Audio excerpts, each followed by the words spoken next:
Welcome, everyone. You are listening to the Quentasia podcast. Thank you very much for joining us today. Today, I am very pleased. We have, some very special guests today, and I'm going to tell you a little bit about them. I met these two ladies at the American Film Market, and we started to have a discussion, and I talked about my company, they talked about theirs. And it was clear to me that we had some synergies and some clear, shared visions and missions. So I invited them to come on to our podcast, and they graciously agreed to do so. So I would like to welcome to the podcast Joyce Licorish and Lisa Maydwell from Dream Empire Films. Welcome. Hello. Thank you for having us. Thank you so much for joining us today. And, this will give us a chance to have a further conversation. Like I mentioned, we had started our conversation at the American Film Market. And, I really enjoyed our conversation there and hope to learn more about you today.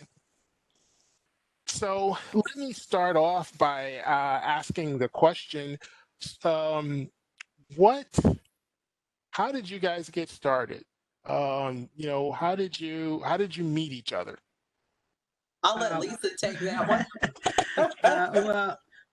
We lived in Indianapolis, Indiana, and I've been doing film a little longer than Joyce. And a mutual friend of ours, who I've worked on his movie sets, connected us. Joyce was looking for someone to write the script for her film. Her book, based on her book, The Forgotten Timepiece. And so we met up at a Starbucks one day, and she brought her book and gave me the rundown of the story. I loved the story, and I got right to work. And her goal was to have the script completed by the first of the year. And I believe that was in 2018. She wanted it finished by 2018. And it was so fascinating to me. I actually finished it before the new year. And after that point, we kind of saw that we both had the same energy, the same getting personality. And we just, ever since then, we've been not only business partner, but good friends. And we eventually both moved to Georgia to continue pursuing our dreams and to put Dream Empire on the map there in Georgia. Why did you decide to move to Georgia? Just because of the burgeoning film production that's happening in Georgia? Yeah, that was part of the reason, the tax incentives that were available. And at the time, the investor we had on board for The Forgotten Timepiece, which is our first project, it was based in Georgia, and we were going to be filming 100% in Georgia. It just made sense. This is like the new Hollywood, if you will, especially given the tax incentives and that sort of thing. And Indianapolis does not have any tax incentive programs right now. And there's just no infrastructure for filmmaking there. So we wanted to be where things were happening and where we could grow. All right. Oh, sounds great. So let me ask you, what would you say is the mission of your company? What is Dream Empire Films all about? So I have to mention my husband because he's the other partner. So the name, I'll tell you where the name came from. The dream came from myself. My background is in musical theater, and I played Effie in Dreamgirls and did the tour of that. And that was my first big role. And my husband's an actor. He was on Empire for several years. And so we put the name together, Dream Empire, started the company. And when we met Lisa and brought her into the fold, essentially, we all had the goal in mind to elevate culturally diverse entertainment and give it a new face. And so our motto with the company is to move, touch, and inspire, and to elevate culturally diverse entertainment. Oh, okay. Now, just as a quick aside, so what role did your husband play?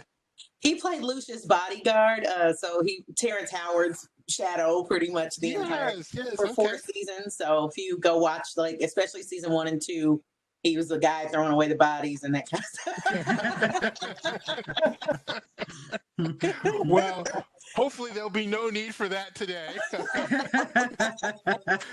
Yeah. Oh gosh. That's funny. But okay, that was good to know that. What? Well, now here's a big one. I know just from, and I'm sure you guys have been doing this longer than I have. I've done this kind of semi-professionally for, I guess now, almost 20 years. Boy, do I feel old.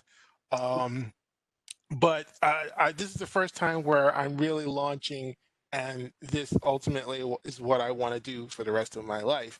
But this is a grind, to be sure, and it's not for the faint of heart. What motivates you guys to be in this industry? Well, I'll you start go first with first. Go that. ahead. Since I was a kid, I've been a writer. I come from a family of writers, and I was always discouraged because my grandmother did write a few songs and had a couple records produced, but I felt like with our talent in our family, we should be doing more with it. And so when I realized what I could do with my writing, which is turn it into a movie, I was all in, and I love to write, and I love to tell people what to do. So I directed a few series, a feature, a couple shorts, and it's just it's something that I enjoy doing. And they say what you enjoy doing, if you'll do it free, then that's what you should be doing. And I have been doing it free for a little bit, so now it's time for that to change. So yeah, as a teacher for 17 years in Indiana, I quit my job to move to Georgia to make this work, to write full time. And so they say, if you whatever you enjoy doing, if you'll do it free, then that is what you should be doing. I also felt that way about teaching. So with filmmaking, I can kind of do both. I kind of help teach script writing to people who are trying to pursue that. And I still tutor and I teach my granddaughter every day. But writing is just in my blood. Now, I'm just curious because I'm naturally curious sometimes about people, and I find that their previous profession has a lot to do with the. So, what did you teach? I taught writing, Mhm. writing, science, and social studies. I figured as much. I kind of felt the teacher vibe. Teaching is my third career. I actually had a business, accessory and men's shoe business in Indiana for 12 years. I worked in a factory for 9 years. And that's amazing since I'm only 24, huh? And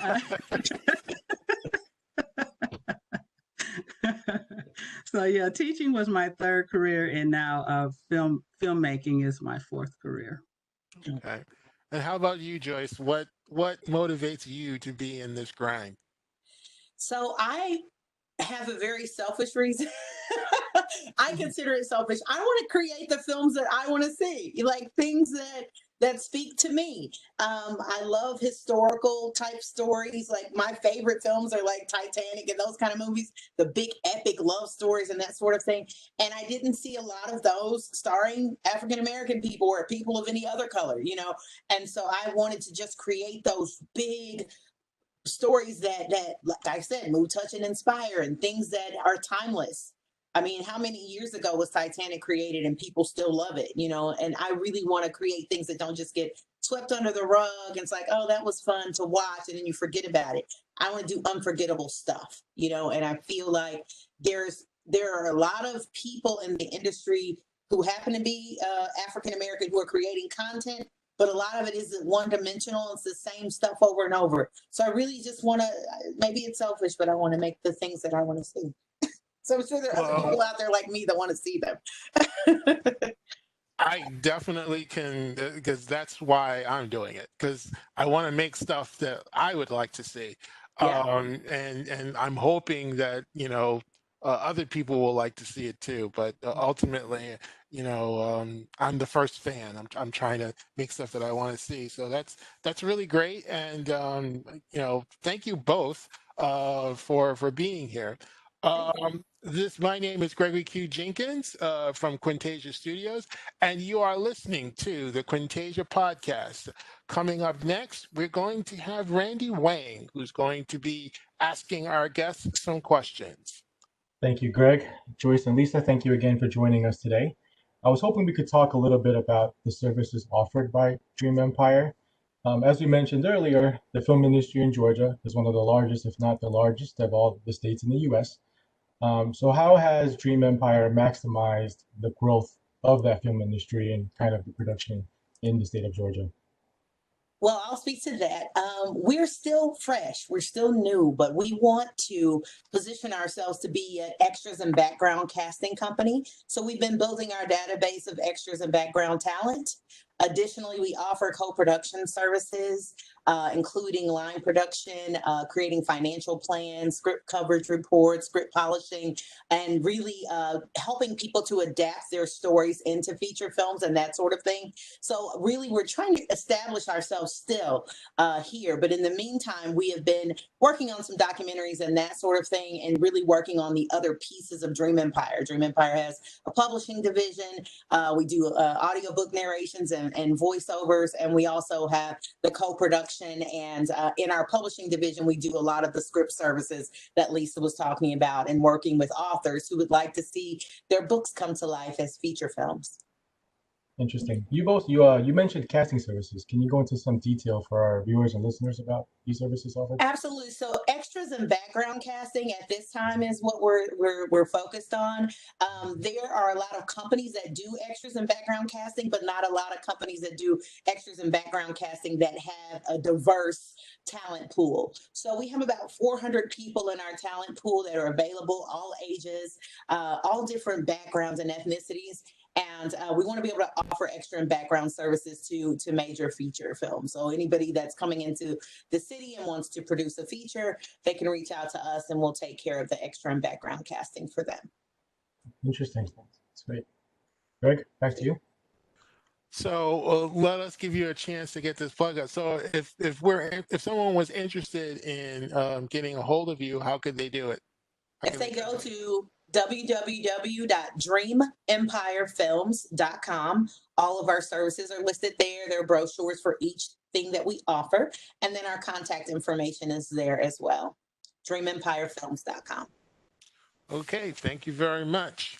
And once again, ladies and gentlemen, you are listening to the Quentasia podcast. Coming up next is our CTO, Harv Lacko, who was going to continue our conversation with Joyce Licorish and Lisa Maydwell from Dream Empire Films. Lisa and Joyce, we're so happy to have you be a part of our Quentasia family. We're really excited to have you here. I understand that you have mass appeal in a lot of different areas. And as I was reading your background, I noticed you had this offering called One Race, Human Race. Could you tell us a little bit about that? Absolutely. So Dream Empire Films is a for-profit, but we also have a nonprofit that I founded. Lisa and my husband are both on the board of that, and it is called the One Race Human Race Foundation. With the One Race Human Race Foundation, we just want to create more opportunities across all races, socioeconomic background, all sorts of things, and just diversify the industry more. So one of the offerings that the One Race Human Race Foundation has is an annual film festival where we invite filmmakers from all over the world to submit their projects. And a lot of the projects we get deal with a lot of humanity type issues with our festival. Like over the last couple of years, one of the films that really spoke to me was called Sing. It was about a Sikh Indian man who had to wear his turban, and he went through, it was like when they first, right after 9/11, changed all the TSA rules, and they were forcing him to remove his turban, and just the whole debacle with that, and how he almost missed being at his mother's bedside when she passed away because of that. And just all of the stories are just from all over the world, and showing how we as humans really need to embrace the fact that we are one. And so all the films speak to that same mission.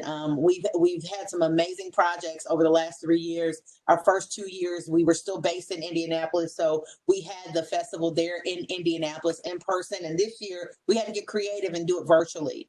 But we still had great attendance and we had great participation. And we're now open for submission. So if there are any filmmakers listening to this that would like to submit, they can do it on filmfreeway.com or go to our website, One Race Human Race Foundation.org. I know that's a long one, so Film Freeway might be a little easier, and then just put a search in for the charity name.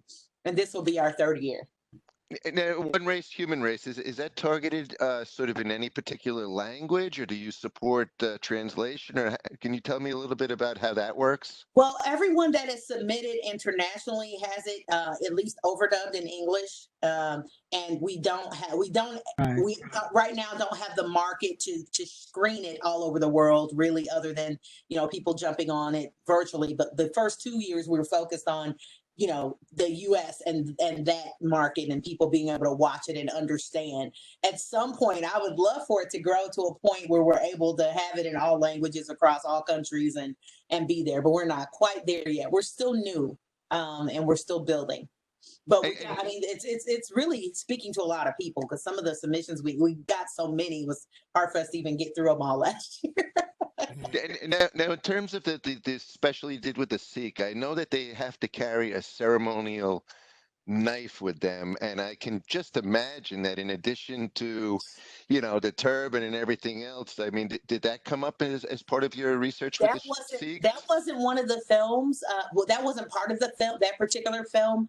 But they did, ironically, the filmmaker was a woman who lives in Indianapolis. And the story was about a relative of hers. But in the movie, I don't recall them talking about the knife. But there were a few other stories, things that I didn't even know about in other countries where Africans live but are treated just as poorly as we were during the civil rights movement, and things that I'd never heard of before. So we were able to really pull back the curtain on racism around the globe, and not just in the States, and not just a black and white thing. We're all different races. We even had one with some Asian students that came to study in the States, and how they were treated on our campuses in the States.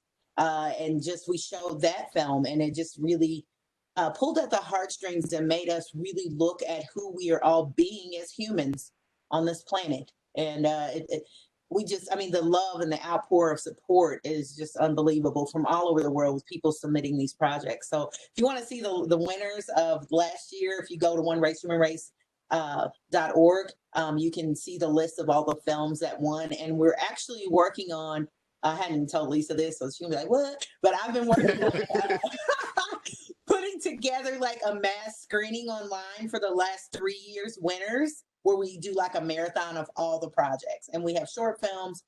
There was, and some of them are comical. They're not all serious and dark. But I would love to be able to stream and show the world all these beautiful projects that won over the last 3 years. It would be over 30 films. I think it would be great. Now, just finally on that, Joyce, when is the deadline for them submitting for this year's One Race, Human Race? April. So it'll be April of 2021, and we usually do the festival in the summer, so the summer months. So that gives us time to screen everything, and we may extend it. I don't know. Last year we extended it because a couple of our categories were lacking, and we did like a discount for filmmakers in those categories. We really wanted to have the best content. We didn't have very many documentaries, and then when we opened it up, we ended up with a ton of them. But I was like, oh, careful what you wish for. So essentially, if they can go now in the next few months and go ahead and apply and submit their projects, that gives us plenty of time to review them all and follow up. But we had a really good lineup this past year. Very pleased. Now, is there any particular length or any type of format that you're looking for? I mean, is there any criteria that you could tell us briefly for our podcast listeners? The cool thing is we have categories. So there are student films, student short films, and then there are the feature lengths from the students, and then there are documentaries from the students, and then all of the same standard categories for a non-student. So we have the short film category, which goes up to I think 25 minutes for the short film category. And then we have the documentaries, which could be any length. And then we have the feature films, which are usually over anything and 90 minutes or around that time frame. Well, thank you very much, Joyce. We certainly look forward to seeing all the work that you're doing, both in your profit and nonprofit, with the Dream Empire and with One Race, Human Race. And I'll turn it back over to Greg. Awesome. Okay. Thank you again. Yes, and actually, I'm enjoying this conversation a little bit here. Not a little bit. I'm enjoying it a lot, I should say. um, so I want to kind of keep it going here. And just some things as you were talking, kind of struck my mind, and I guess we can do this segment kind of sort of like a free form. So anybody who has anything to contribute can jump in. So one of the things that I've noticed in Hollywood, and I've been kind of hearing rumblings for a long time.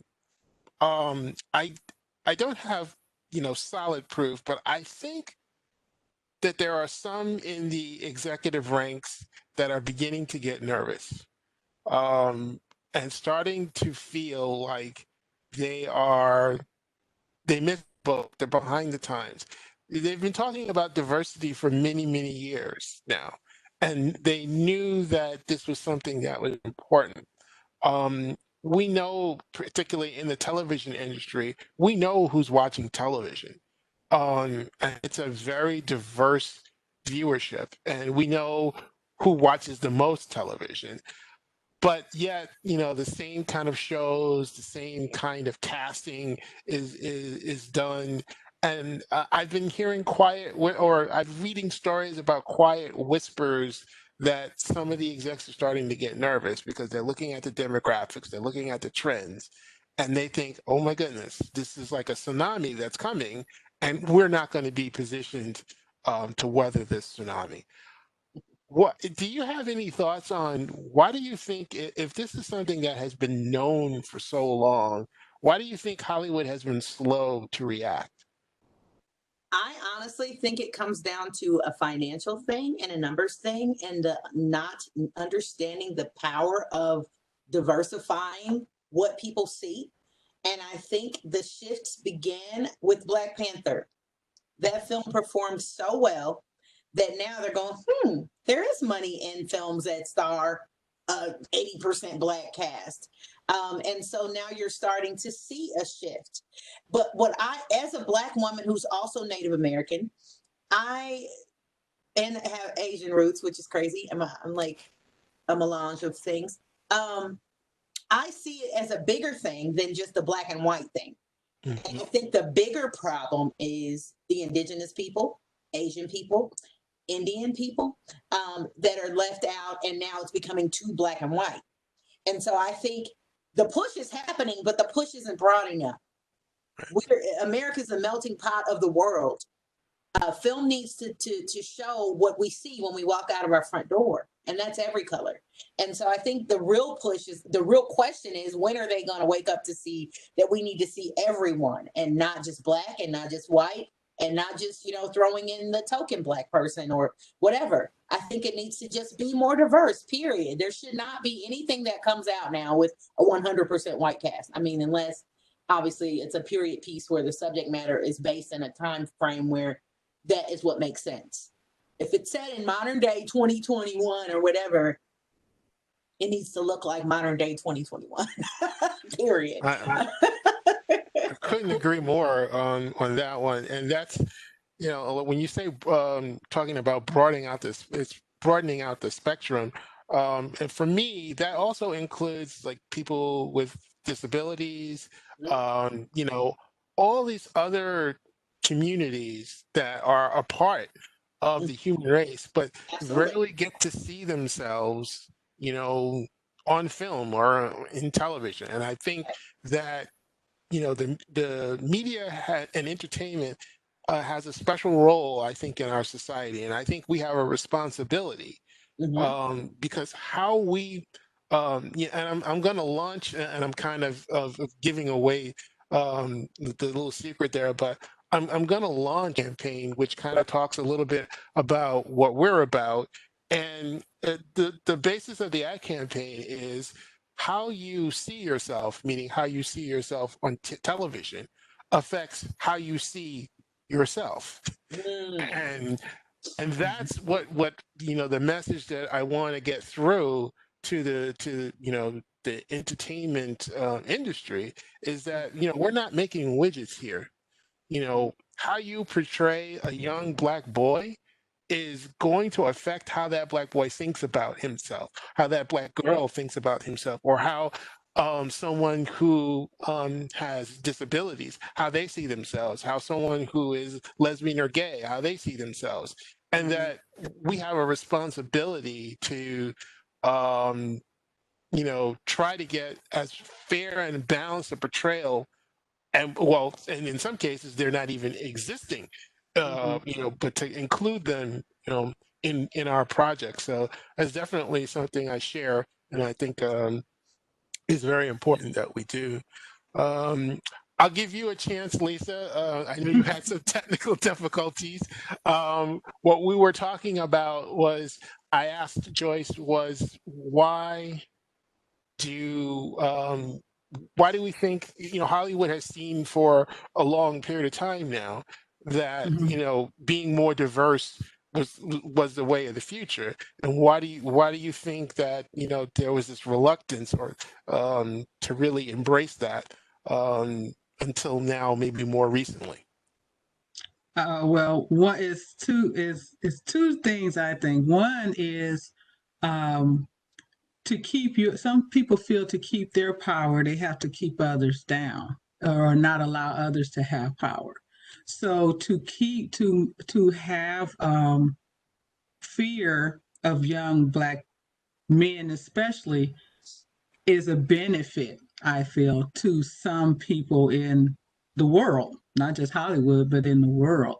So you to keep one, a lot of people feel if you keep one segment down, it helps them keep their power. So that's one of the things that I feel. Money is always what talks. Whoops, we lost your video again. Y- Yeah, Joyce and Lisa, and to take up what your point, Greg, you know, Black Panther, as you said, Joyce, I mean, really woke people up to the financial impact in having, a mostly black cast. And I look at sort of Bollywood in India as sort of bucking the Hollywood trend and creating their own niche. Hmm. Crazy Rich I, Asians did great. I mean, exactly, people want Crazy to Rich see Asian, themselves. People absolutely. want to see representation, and I think the blacks and the Asians and people come out in droves. It's like, yes, it's us. Let's go. And there's power in that. But do you think the power? I mean, to me, what it seems to be pockets of power. Do you think we'll ever get together, as per your one race, human race, where we can sort of work together and we can work one cohesive unit, producing different segments for different audiences? Do you see that as sort of the way forward that we could do it? Or do you really think it's just going to be, the Asians, the Indians, the blacks, the American Indians, the natives, the Aborigines making their own? Or do you think there's an opportunity where we could sort of pool our resources and work together?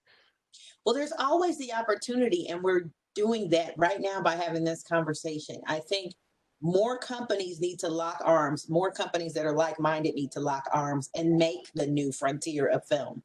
I think that could be the way forward. Unfortunately, right now, everybody's starting their own networks for their audience. I don't think Right. that's the answer either. I think that's going back to desegregating school. I mean, it's Right. kind of it's bass backwards. It's needed because it's needed because we want to see ourselves, right? But then isn't it counterproductive to still silo only black people over here, only Asians over here? Right. So I get what you're saying.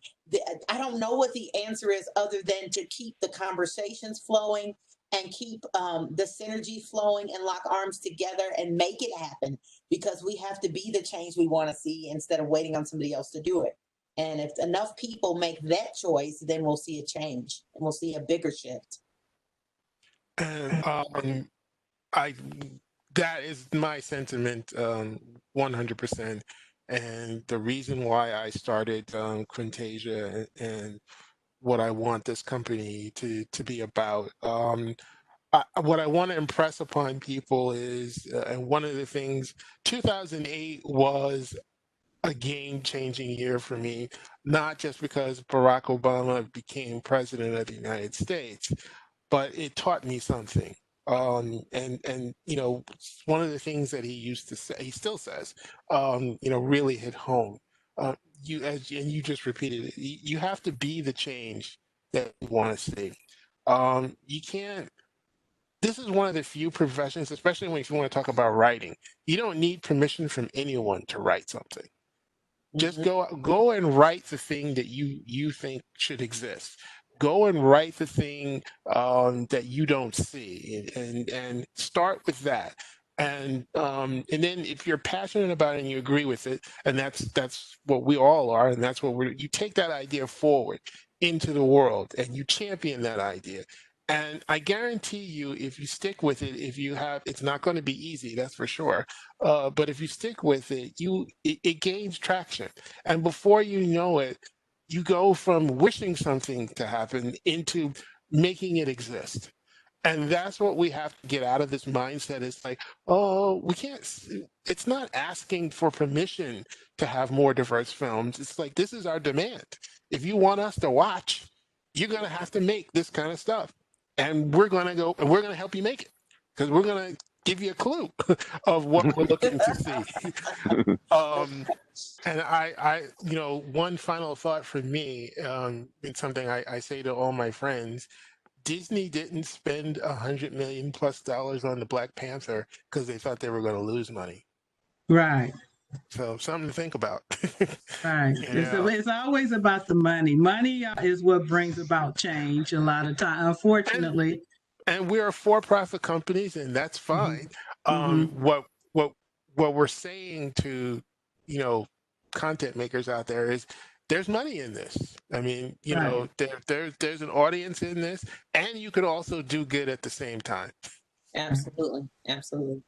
I'd love to throw in one more thing that the One Race Human Race Foundation does, if you don't mind. Sure, absolutely. So if there are any aspiring filmmakers out there listening to this podcast, the One Race Human Race Foundation is also a fiscal agent. And we have a fiscal agent application where you can go and apply. And if your film fits within the criteria where you have a culturally diverse either cast or crew, doesn't have to be on camera, could be behind the scenes, you can actually use the One Race Human Race Foundation as your fiscal partner, meaning that you can raise funds on your GoFundMe or whatever platform, and they can be tax write-offs for your donors.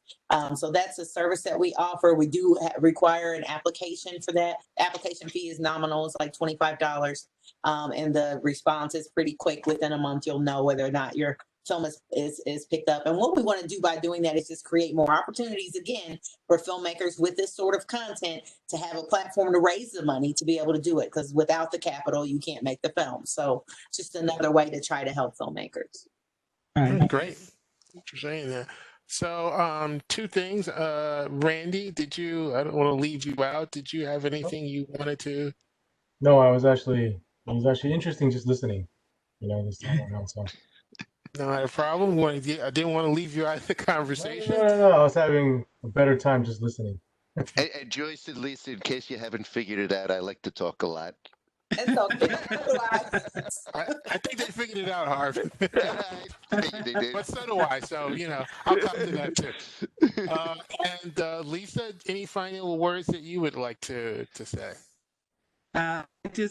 What I would like to say to people is don't think that where you are now is where you have to be in the future. Don't be afraid to go after your dreams. They're out there. The opportunities are out there for you to take. Surround yourself with positive and like-minded people. I always say whatever job you want to do or career you want to have, you should go work in that first to make sure that's what you really want to do.